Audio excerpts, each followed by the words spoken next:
Undercover Carson, secret agent.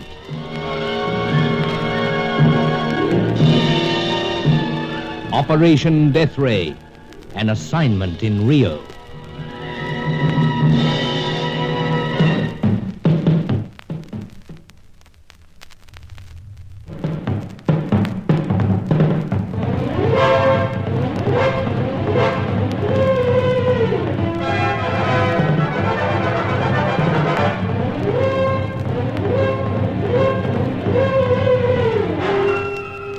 There was trouble in one of the enemy camps.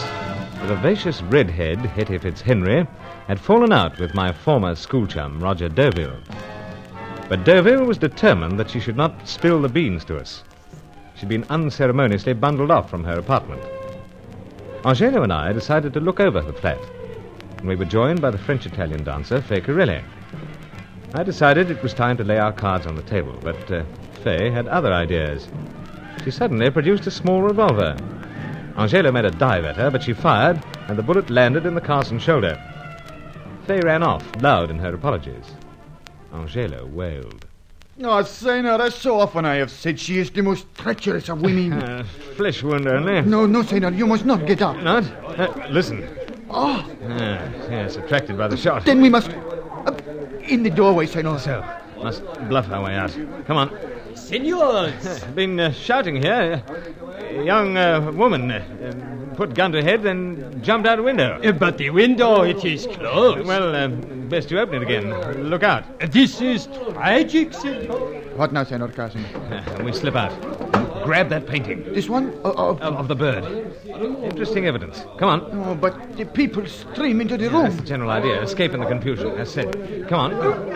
Oh, your shoulders, Senor. I can wait. But lend me a hand. Excuse, ladies and gentlemen. Going for a doctor.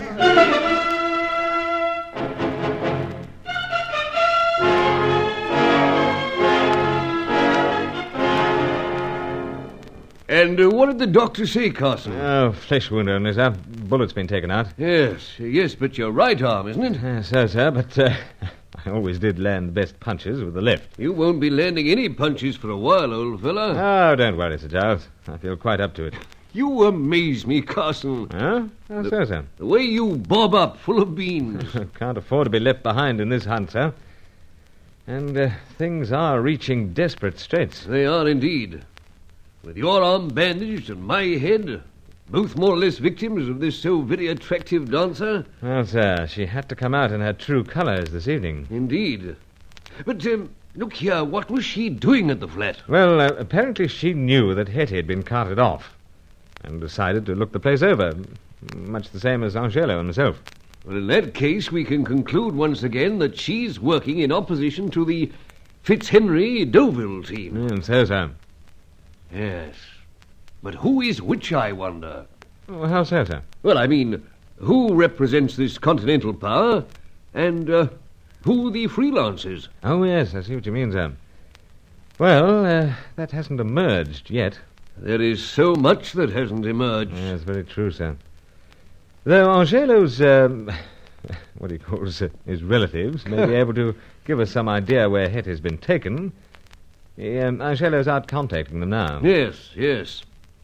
But let's get back to your visit to Miss Fitzhenry's flat. You souvenired a painting out of all the jumble. Yes. Very interesting, too. It's a pity you can't see it. You'll have to describe it to me, old chap. Well, it's a grey hawk, sir.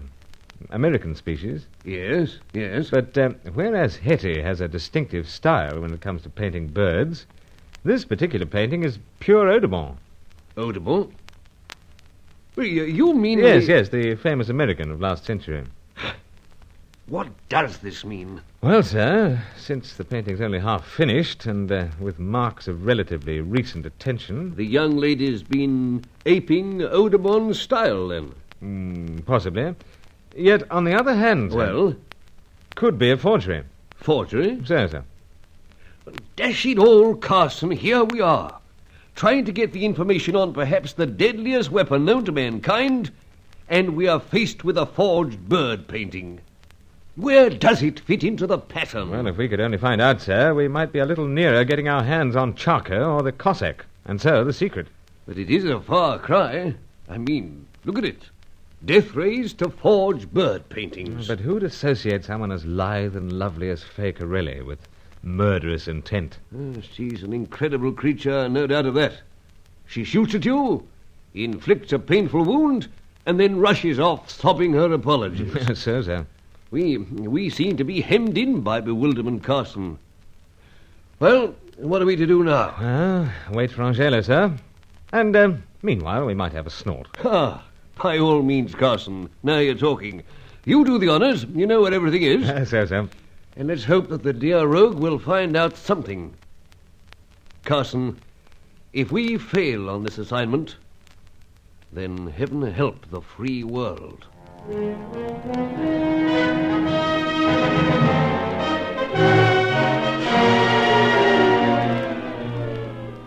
Several drinks later, Angelo phoned. He had nothing to report. Nothing on Charcot, the Cossack, nothing on Hetty or Fay. I stayed at Sir Giles Copacabana apartment that night, hoping that a more cheerful call might come from Angelo. And with my shoulder throbbing, it wasn't difficult to remain awake. But the phone was silent until the middle of the morning. Sir Giles had removed the bandages from his head and was examining the forged Audemars when the phone rang at last. That might be the rascal now, Carson. I'll take it, sir. Oh, very good. Hello? Monsieur Bruce? Ye gods. What is it now, Carson? Mademoiselle Monsieur Corelli. Bruce? Bringing here? So, sir. Are you there? Terrible audacity. Monsieur Bruce? Monsieur Bruce? This is Monsieur Bruce, what's left of him. Oh, dear. I never realized you liked me so much. Oh, but Monsieur Bruce, it is all a mistake. Have you had my shoulder, my dear? It was only in the shoulder. So, only. Oh, but I am so ashamed. And how can I ever make the amendments to you? Amendments? But you are not so bad as I fear. No?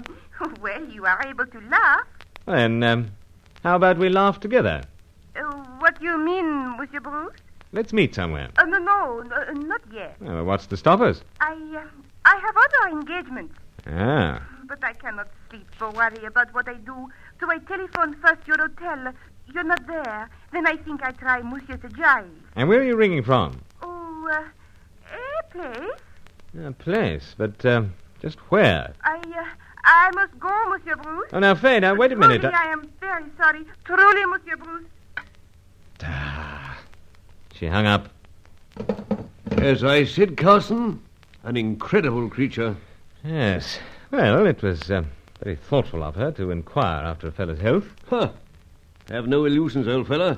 She was only anxious to know whether or not you were still on deck. Or on this plane of existence. Precisely. She's playing a deep and dangerous game. A deep and dangerous game. Yes, aren't we all? By Jove, yes, Carson. Hello. Who's this? I'm back, Excellency. Splendid, Angelo, splendid. But I fear I have nothing. Nothing? Oh, not really. No, my relatives, they find no trace of the senorita with the redness of hair. Well, of course, this is a mighty city. Yes. We can't expect Angelo's underground to know everything that goes on, of course. Yeah, but we must find out what has happened to Hetty. Especially now that she's prepared to give me some revealing information. I wish I could suggest some way to go about it. You've already suggested the way, sir. I have? So, sir. When? When we were discussing a little while ago what measures we might have to adopt, you said that desperate situations call for desperate measures. Yes, that's right, so I did. I think it's time we confronted one of these suspect-cum-rivals. No, Carson... I've made up my mind, Sir Giles, and I'm rather looking forward to a proper showdown with Deauville. Deauville? What do you intend doing? I intend to force the whereabouts or fate of Hetty from him. Oh, Senor, recall that only last night a bullet hit you in Yes, but the arm's mobile. Look, Angelo, I can wave it around. Yes, but not very convincingly, old chap. Enough to take care of Deauville. Well, I'll call at that city office of his travel agency. If he's not there, I'll ferret the fellow out.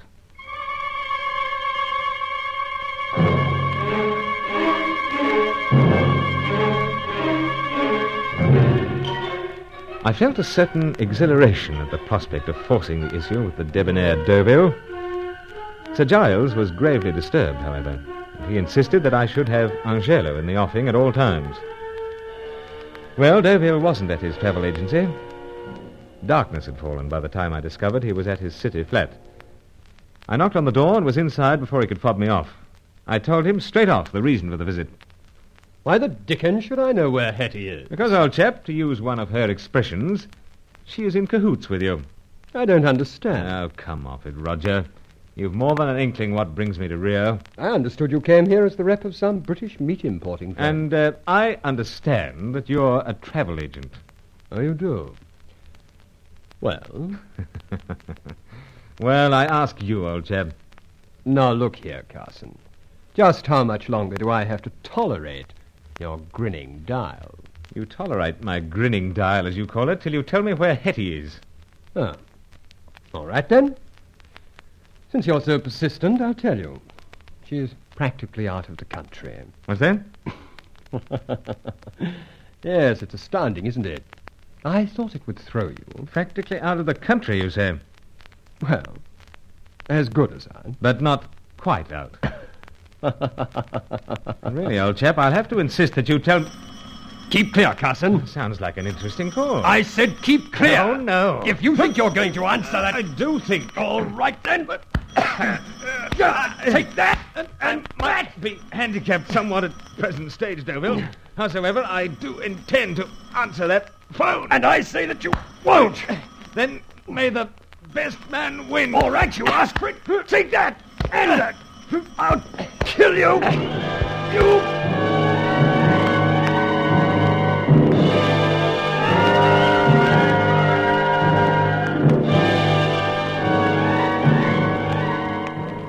First, the shoulder gave me agony.